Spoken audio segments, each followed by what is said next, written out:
नमस्ते। आज मेरे साथ मानसी बाल भार्गव जी, बहुत दिनों बाद मैंने इनको किसी तरह से ढूंढ के पकड़ा। और मानसी जी, बात आपसे इसलिए करना जरूरी था। मुझे लग रहा था कि दो तीन चीजें हुई हैं आज। एक ऐसा, सुबह जब पेपर खोला तो एक ऐसा दर्दनाक वाकया था। और तीन बच्चियों ने, 16 साल, 14 साल, 12 साल की बच्चियों ने नोएडा में अपने घर से कूद के आत्महत्या कर ली। और उसका जो कारण अभी आ रहा है, पेपर में सब निकला है, वो प्राइमरली वो पूरी तरह से हुक थी इस डिजिटल में, अपने मोबाइल फोन से। कोरियन गेम कुछ आता है, कुछ कोरियन आता है, उसमें वो पूरी तरह से वो थी। 2020 से उन्होंने अपनी पढ़ाई लिखाई भी, तीनों बहनों ने छोड़ दी थी। और अंतोगत्वा जब उनसे 4-5 दिन पहले उनसे फोन लिया गया तो उसका ये हुआ। लेकिन मैं उसका एक पक्ष और आपके साथ शेयर करना चाह रहा हूं। पर्सनली आई फील कि इस पूरी ये आत्महत्या नहीं, ये हत्या है। पर दिक्कत क्या हुई है कि मैं ये बैकग्राउंड इसलिए दे रहा हूं, वो बैकग्राउंड लोगों को पता रहा है और उसके बाद हम लोग इस पे बात करेंगे। उनके पिता के दो लड़कियां हुई थी, फिर उन्होंने, शायद जैसा लगता है पेपर के उससे, उन्होंने लड़के की चाह में उन्होंने फिर से अपनी वाइफ की छोटी बहन से शादी की। 5 बच्चे हैं। एक लड़का जो है वो डेफ एंड डम्ब जैसा है। और उनके ऊपर 2 करोड़ रुपए का कर्जा है। तो 2 करोड़ का कर्जा है तो कोई छोटे आदमी नहीं है। मतलब 2 करोड़ का कर्जा किसी रिक्शे वाले को, ठेले वाले को, फेरी वाले को नहीं मिलेगा। 2 करोड़ का कर्जा जिसको मिलेगा वो बड़ा आदमी है। मैं आज उस पर भी बात नहीं करूंगा कि उनको दूसरी शादी और बच्चा और लड़का, ये नहीं।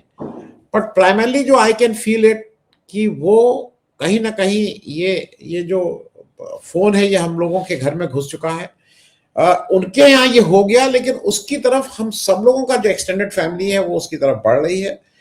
और माँ बाप की जो एक जिम्मेदारी है कि बच्चों से कनेक्ट होना, वो भी कम होता जा रहा है। मतलब ये, हम कहें कुछ भी कि बच्चे मानते नहीं है, उसके बिना दूध नहीं पीते हैं, उसके बिना खाना नहीं खाते, लेकिन कहीं ना कहीं वो भी है। मैं ओवरऑल, इस बहुत दुखद बात है। लेकिन आप इसको, पहले हम लोग बच्चों की बात कर लेंगे, फिर पेरेंट्स की बात करेंगे। How you look at it? इसका क्या मतलब, ये हुआ क्यों और इसका कोई बचाव है क्या? जी नमस्ते आनंद जी। और बहुत ही संगीन मामले में आपने मुझे बुलाया है। दुख बहुत होता है क्योंकि पिछले हफ्ते ही मैंने पढ़ा था कि एक छोटी बच्ची का 3 छोटे बच्चों ने रेप किया, गैंग रेप किया। जी। ये भी पिछले हफ्ते की न्यूज़ है। तो कहीं न कहीं हमको ये देखना पड़ेगा कि पेरेंटिंग और स्कूलिंग के बीच में मॉरल साइंस हम कितना इंडक्ट कर रहे हैं। तो जो गर्ल्स का नाम सामने आया है उसमें भी देखने वाली बात ये है कि उन्होंने अपना अलग नाम भी रखा था, टेलीविजन से इंस्पायर होके, मरिया, अलीजा और सिंडी, ऐसा कुछ नाम है। जी और जी जो जी भाई जी साहब है, अब मुझे तो एक्चुअली आपने बोला उसको साइड में रखते हैं, पर बात वहीं से शुरू होती है जी कि आप अपनी डॉटर से क्यों नहीं खुश हैं? और हमारा हिंदू सिविल कोड कहाँ गया? एक एक आदमी कैसे शादी किया उसने दूसरी बार? और ये हम सब इसके basically party to this crime है, क्योंकि मेरे खुद के घर में हम लोग 4 बहनें हैं और वो इसलिए नहीं है कि हम को 4 लड़कियां चाहिए थी, वो लड़के की चाह में ही है। तो कहीं न कहीं जो भी the father of the deceased, जो उन्होंने ये हरकत की है, बच्चों पे असर तो होगा ही। अब देखने वाली बात ये है कि मरिया, अलीज़ा और सिंडी तीनों ही स्कूल भी नहीं जा रहे थे, बहुत समय से। अब उसमें ये जो बात क्लियर नहीं आई है कि उनके पेरेंट्स के साथ, मतलब मदर्स के साथ कैसा रिलेशन था, वो अनक्लियर है। बट हाँ, एक दूसरी जो स्टेप सिस्टर के साथ कंस्ट्रेंट्स रिलेशंस हो गए थे, और डिजिटल के कारण। तो मैं आपके सामने कुछ-कुछ एक्चुअली तथ्य रखना चाहती हूँ वर्ल्ड हेल्थ ऑर्गेनाइजेशन की तरफ से। और स्पेशली ये कोरोना के बाद बहुत ज़्यादा सामने आई है बात। पहले तो जब हम हेल्थ की बात करते थे तो पूरा फोकस फिजिकल हेल्थ पे होता था। पर डब्ल्यूएचओ खुद ही बोल रही है आपकी 1 इन 7 यंग पर्सन, और 1 से लेके 10 साल, 13 साल, 19 साल तक को भी कैलकुलेट कर रहे हैं वो, they are undergoing severe mental disorder. अब ये अगर 1 इन 7 हमको बड़ा कम लगता होगा, पर मुझे लगता है ग्लोबल स्केल में बहुत ज़्यादा है। अब मैं ये इसी चीज़ को इंडिया में लाऊं तो इंडिया में एक्चुअली इससे बहुत कहीं ज़्यादा है, 20 to 25%। हम बात कर रहे हैं 1 इन 5, 1 इन 4 की बात कर रहे हैं, जहाँ पे बच्चे actually depression, anxiety, which leads to high suicide rates, especially हम देखते हैं India actually college youth suicide rates में लीड करता है अराउंड द वर्ल्ड। तो कहीं ना कहीं हमको ये समझना पड़ेगा कि ये हो क्यों रहा है। अब लीडिंग कॉजेज ये होते हैं, one of the leading causes है घर के अंदर अनबन जो है पेरेंट्स के साथ, और पेरेंट्स जो आज जो डिस्गाइज में रहते हैं, प्रिटेंशन में रहते हैं कि पूरे समय बिजी है वो, और इसलिए बच्चा पैदा होते ही मोबाइल और टीवी सीख के नहीं आता। हाँ, कुछ चेंजेस आए हैं सिविलाइजेशनल, जैसे कि आप बच्चे के लिए नॉर्मल है कि घर में TV, mobile, car, two wheeler होना, जो मेरे बचपन में नहीं था। It was not a normal thing, it was a luxury कि वो आएगा, सपने में आएगा और आया बाद में सामने। तो जब ये नॉर्मलाइज्ड है तो पेरेंट्स के लिए और ज़्यादा जिम्मेदारी बनती है कि ये इस चीज़ों को ध्यान दें। अब दूसरा जो डेमोग्राफिक के अलावा जो दूसरा एक कारण, मैं अपने इंडियन आयुष मिनिस्ट्री के अंदर से ही बात कर रही हूँ, उनके ही डेटा और एजुकेशन पॉलिसी के हिसाब से, इंटेंस एकेडमिक प्रेशर। अब ये जो तीनों बच्चियां हैं ये तो स्कूल जाना ही बंद कर दिया था, तो अब ये नहीं पता चल रहा है कि स्कूल क्यों जाना बंद किया और पेरेंट्स स्कूल क्यों नहीं भेजेंगे। अब पैसे की तंगी है, एक्चुअली थर्ड जो रीजन बता रही है मिनिस्ट्री वो फाइनेंशियल इनसिक्योरिटी है। और आपको याद होगा अभी कुछ दिन पहले ही राजस्थान में एक रैकेट बस्ट हुआ है, जो छोटे बच्चों का इंश्योरेंस को लेके एक पूरा रैकेट है कि इंश्योरेंस क्लेम करने के लिए बच्चों को बेसिकली डॉज किया जा रहा है और उनका मर्डर किया जा रहा है। तो मैं ये वाला एंगल भी डिस्काउंट नहीं करूंगी आनंद जी। अब बात आती है डिजिटल एडिक्शन की, जो कि बहुत बहुत प्रॉब्लमेटिक है, और ऑनेस्टली स्पीकिंग हम बड़े भी डिजिटली एडिक्टेड हैं। हाँ, ये बात अलग है कि हमारे पास क्योंकि दूसरी जिम्मेदारियां होती हैं तो हमको टाइम डिवाइड करना पड़ता है। बच्चों को they do not have sense of time, they do not have that sense of responsibility. हम कौन से एज ग्रुप की बात कर रहे हैं? आप सोचिए कितने नन्हे बच्चे हैं, 12, 14 और 16 साल की बच्चियों को हम क्या बात करेंगे कि उनको एक सेंस ऑफ टाइम होगा, सेंस ऑफ रिस्पॉन्स नहीं होगा।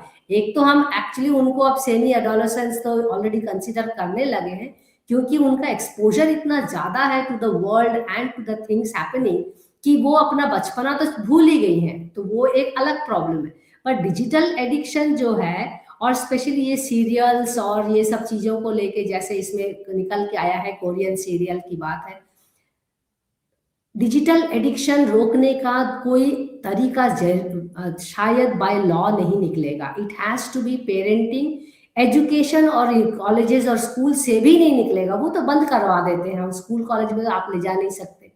तो it has to be by parenting and parents have to take it very very seriously. अभी वो नहीं ले रहे हैं। और जो एक सबसे बड़ा इशू है जो मिनिस्ट्री ऑफ आयुष में भी क्लियर निकल के आता है, जहां मुझे रिजर्वेशन है, एक तो आप देखिए हेल्थ बजट कट हो गया।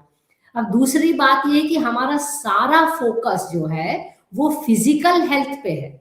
मैं खुद एक रिसर्च कर रही हूँ वाटर एंजाइटी पे, जिसमें मेरा ये मैं बेसिकली मेरा हाइपोथेसिस है, और मेरे अभी 4 स्टूडेंट्स ने थीसिस किया लास्ट ईयर अब्रॉड, सबने, एक इंडिया में किया है एनआईडी में, कि जो पूरा हमारा हेल्थ का जो आइडिया है वो ये है कि फिजिकल वेलबींग होना चाहिए। जब मैं खुद वाटर एंजाइटी पे स्टडी कर रही हूँ तो मुझे ये रियलाइज हो रहा है कि एक्चुअली अगर हमारे पास हेल्थ बजट 100 करोड़ है तो उसमें से 50 crore has to go for physical health and 50% has to go for the mental health and और मेंटल वेलबींग। बिकॉज क्या हो रहा है कि हम मेंटल इलनेस को अभी तक मेन स्ट्रीम इलनेस में कंसिडर नहीं करते हैं, and there is a tendency that we hide anxiety, we hide. बच्चे भी अगर बोलते हैं मुझे दुख हो रहा है, मुझे बुरा लग रहा है, तो उसको किसी तरह पेरेंट्स भी इग्नोर करते हैं, और and even we ourself live in pretension कि मुझे एंजाइटी नहीं है।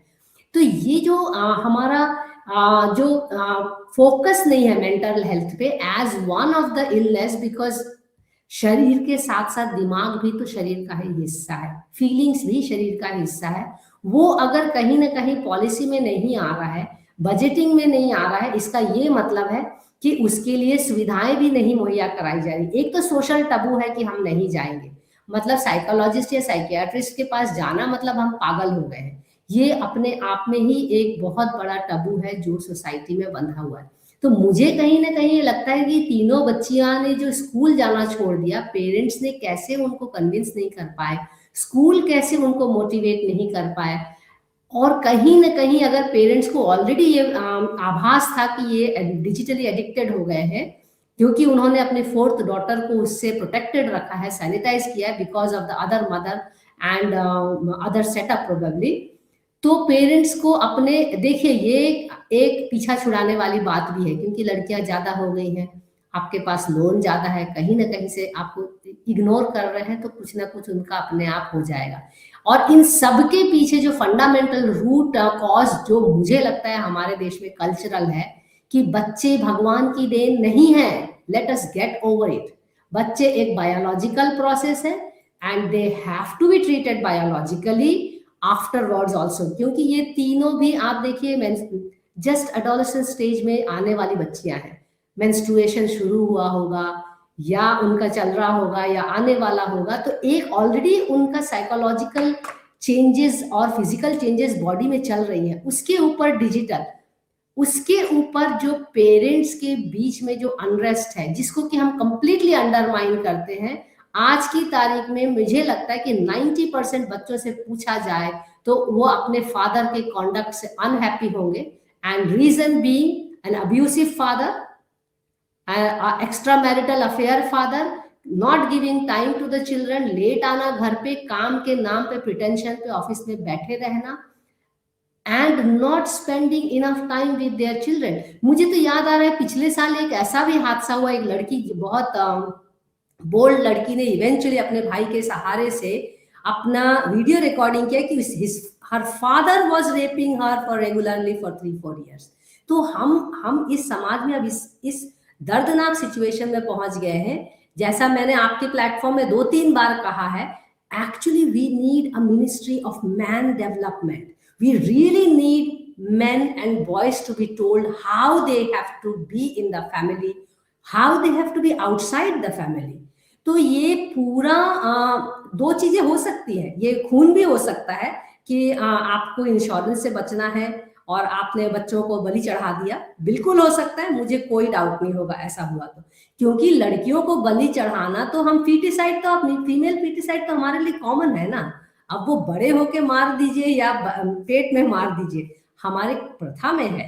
दूसरी बात ये है कि जो इग्नोर करना कि लड़कियां जो भी कर रही हैं करने दो, तो क्या पेरेंट्स को, क्या माँ को ये चिंता नहीं थी कि इन बच्चों का क्या होगा फ्यूचर, पढ़ेंगी नहीं तो कहाँ जाएंगी, क्या करेंगी, शादी के लिए भी तो पैसा चाहिए ना। अगर आप सोच रहे हैं कि लड़कियां पैदा करके शादी करके भेज देंगे, आपको उसके लिए भी दहेज चाहिए, उसके लिए भी पैसा चाहिए, या तो आप उसके पढ़ाई लिखाई में लगा दीजिए या दहेज में लगा दीजिए। बहुत ही डरावना सिचुएशन है, और ये मैं तो कहूंगी कि first thing first, the father and mother both should be arrested. It is not about father alone, माँ का भी उतना ही इसमें योगदान है इस खून में, क्योंकि ये बच्चियां अपने आप कूद के मर गई, ये मानना मेरे लिए अभी तक मुश्किल हो रहा है। मैं नहीं मान पा रही हूँ कि वो अपने आप कूद के मर गई। अब ऑफ कोर्स इन्वेस्टिगेशन तो होगा ही, तो हमको सारा एंगल देखना पड़ेगा, क्योंकि अभी लास्ट वीक जैसे राजस्थान में बस्ट हुआ इंश्योरेंस स्कैम, सब एंगल देखना पड़ेगा। पर at the core of it, Indian families are now broken and we still live with that desire to have boy child, ignoring and also discriminating between children inside the house also। जी मानसी जी, जी नहीं, मैं एक दो चीजें इसलिए कर दूं। देखिए, जो प्राइमा फेसी, क्योंकि सामने वाला जो उनका पड़ोसी था उसने देखा है कि बच्चियां उस पर बैठी हैं और कैसे कैसे हुआ है, वो स्टूल खींच के ले गई हैं, वो सब है, मैं उस पर नहीं जा रहा हूँ। We are not the investigating agency, I mean that is not our job. लेकिन मैं अभी भी मूल रूप से उस पिता को इसलिए दोषी मान रहा हूं क्योंकि आपका जैसा कहना 20, अगर आपकी 3 बच्चियां, मैं एक मान सकता हूं कि एक बच्ची बिल्कुल हो जाए और नहीं जाए, क्या करे, लेकिन अगर 3 बच्चियां स्कूल से नहीं जा रही हैं तो कहीं ना कहीं ही इज रिस्पॉन्सिबल। दूसरा, वो खुद कह रहा है कि मेरे चूंकि लड़कियां ही हो रही थी इसलिए मैंने इनकी छोटी बहन से शादी की। वो सारा मतलब, वो मैं अब उस पर नहीं जा रहा हूँ, लेकिन मैं ज्यादा इन्वेस्टिगेशन वाला पार्ट नहीं। लेकिन एक चीज मुझे जो लग रही है मानसी जी ना, कि अब आप इन चीजों को पोस्टपोन नहीं कर सकते, इग्नोर नहीं कर सकते, बिकॉज ये हमारे और आपके घर के भी, it is knocking on our door also. हम लोगों को लगता है ना हमारे घर में नहीं हो सकता है। जैसे जैसे एक दिन आप ही ने कहा था कि हम सबको ये लगता है कि हमारा ये घर का लड़का, हमारा भाई, हमारा बेटा, हमारा वो नहीं लड़की छेड़ेगा, वो लड़कियों को तंग नहीं करेगा। ऐसा लेकिन नहीं ये, है। हाँ नहीं, लेकिन ये लगता है एक जनरल, मैं एक 99%, मुझे ऐसा लगता है इट इज हाई टाइम कि on one hand the parent, but on the other hand जो स्कूल है वहां पे कुछ जिम्मेदारी लेनी होगी, क्योंकि भाषा से पहले आपका ये जो बिहेवियरल साइंस है, जिसको बहुत धीरे धीरे हम लोग पीछे पीछे करते गए, सिर्फ मार्क्स की बात, उसमें कहीं ना कहीं बात है। मैं एक छोटी सी चीज आपको बता दूं, मेरे जितने ग्रैंड चिल्ड्रन हैं, मतलब मेरे भाइयों के, बहनों के, अब सब जगह होमवर्क व्हाट्सएप पे आता है या डिजिटली आता है। बिल्कुल। तो ये कौन सा तमाशा है भाई? आप क्यों नहीं होमवर्क लिख के देते हैं? आई मीन ये आप अपनी सुविधा के लिए, क्योंकि एक बार लिख दे, अरे भाई वैसे भी सुविधा होती थी, हम सबने पढ़ाई की है, टीचर एक बार होमवर्क लिखाती नहीं, सब लोग लिखते थे घर में कुछ, क्योंकि उससे उससे क्या होता है कि उसको लिखने से एक संपर्क भी बना रहता है। आप व्हाट्सएप ग्रुप पे देख लीजिए, मैं इसलिए कह रहा हूं मानसी जी, व्हाट्सएप ग्रुप पे सीरियस ग्रुप्स, आई मीन जब आप अपने उसमें भी good morning, good evening, good ये सब चलने लगता है, आप लाख कहिए कि भाई मत करिए प्लीज, नहीं मानते हैं लोग। तो मेरा ये कहना है कि उससे बाहर आने के लिए there has to be something very drastic which is to be done. अगर चीन ने इसको बंद किया है, कई लोगों ने इसको कंट्रोल कर लिए हैं, तो कंट्रोल हम भी कर सकते हैं। आज की तारीख में लगेगा कि नहीं, इसमें ड्रास्टिक चीज कुछ ना कुछ होनी है। लास्ट में बस एक आपसे छोटा सजेशन, ये क्या स्कूल की में कुछ ड्रास्टिक करने का अब वक्त आ गया है कि अभी भी हम इसको इग्नोर और पोस्टपोन करें? जी हाँ, स्कूल में बहुत कुछ हो सकता है, बट हमको एक बात समझना पड़ेगा, आज हम इस भरी भीड़ में हम सब लोनली हैं, बॉटम लाइन ये है। और लोनली है तो हम एक्चुअली डिजिटल को में ही अपना संसार ढूंढ रहे हैं, और एक आकांक्षा है कि हम पूरे दुनिया से जुड़े हुए हैं। तो ये जो एंजाइटी है पूरी दुनिया से जुड़ने का, क्योंकि हम अकेले भी हैं, तो ये जो चीज है ये डेफिनेटली एजुकेशन से आ सकती है, और नेशनल एजुकेशन पॉलिसी ने ये एक्चुअली कवर नहीं किया है। बट मुझे लगता है कि जो साइकोलॉजी, सोशोलॉजी और being part of the society में कैसे रहना चाहिए, और मॉरल साइंस पे बहुत ज्यादा जोर देना चाहिए। घर पे बैठे बैठे ट्रेनिंग कोर्स कर लेंगे एलन जेकब की और मार्क्स ज्यादा ले आएंगे, I think it is killing our future. But ये हमको समझना पड़ेगा, ये कैपिटलिस्टिक ट्रेंड है, कैपिटलिस्टिक ट्रेंड में you want to kill the women and the children, that is what is happening, so this is part of the game. तो जी जी हमको एजुकेशन में 3 कोर्सेज तो मैं डेफिनेटली बोलूंगी, psychology, sociology and moral science has to be as important as maths, physics, chemistry, biology are. They can not नहीं be mere, second to them. नहीं Mansi arts जी भी मेरे, पढ़ाना चाहिए, आर्ट्स और स्पोर्ट्स उतना ही इंपॉर्टेंट सब्जेक्ट होना चाहिए जितना मैथ्स, फिजिक्स, केमिस्ट्री, बायोलॉजी। हमको ये जो डिस्क्रिमिनेशन इन कोर्सेज है ये नहीं होना चाहिए, बल्कि सुबह सबसे पहले मॉरल साइंस की क्लास लगना चाहिए, how to be a good citizen. बाद यस में इंजीनियर, डॉक्टर बनेंगे, पहले गुड सिटीजन बन जाए, how to be social with others, how to know to basically be kind to others, polite to others, how to attend. हमको सुनने की क्षमता बढ़ानी पड़ेगी, आज लोग सुनने के लिए टाइम नहीं है लोगों के पास। जी तो ये एजुकेशन में बिल्कुल पॉसिबल है, पर नेशनल एजुकेशन पॉलिसी ने कहाँ इंक्लूड किया ये सब। लिखते हैं एक चिट्ठी उनको मेरे ख्याल से। जी जी मैं इसलिए मेरे हिसाब से तो शायद इट इज हाई टाइम कि मैथ, साइंस और उससे पहले शायद ये मॉरल साइंस और ये मैं करना भी ये जरूरी है। कहूंगी आपसे, और शायद शुरुआती जो दिन है वो 3rd या 5th तक आप ये सब करिए, बाकी गिनती तो हो ही जाएगी। वो if you are good at it, अपने आप आप अच्छे इंसान हो जाएंगे, तो अपने आप बहुत सी चीजें अपने आप हो बिल्कुल। जाएंगी। मुझे याद है मेरे चाइल्डहुड में भी मॉरल साइंस के कोर्स में या तो हमको क्राफ्ट्स करा दिया जाता था, या हमको बच्चे होमवर्क करा दिया जाता था। ये नहीं होना चाहिए। Moral science is moral science, psychology has to be studied by everybody, it's the most important subject, and sociology. मुझे लगता है ये दोनों सब्जेक्ट तो बहुत ज्यादा जरूरी है। हम we have to dump the idea of discriminating between courses. Discrimination, शायद मैं जब इंडिया को डिस्क्राइब करूं ना, तो एक ही वर्ड मुझे आजकल समझ में आता है, डिस्क्रिमिनेशन। हर चीज में डिस्क्रिमिनेशन है, बेटा बेटी तो बहुत आगे है, पर हम कोर्सेज में डिस्क्रिमिनेशन है। मैं तो 4 बेटियों के घर में पैदा हूं, उसमें भी डिस्क्रिमिनेशन है, क्योंकि मेरा स्किन का कलर डार्केस्ट है अमंग द 4 सिस्टर्स। आप सोच सकते हैं किस हद तक हमारी फैमिलीज में प्लेग्ड है with our cultural identities. Correct. I agree. Thanks so much, Mansi ji, और try to be in touch, because ये Sure. इनपुट रहना जरूरी है।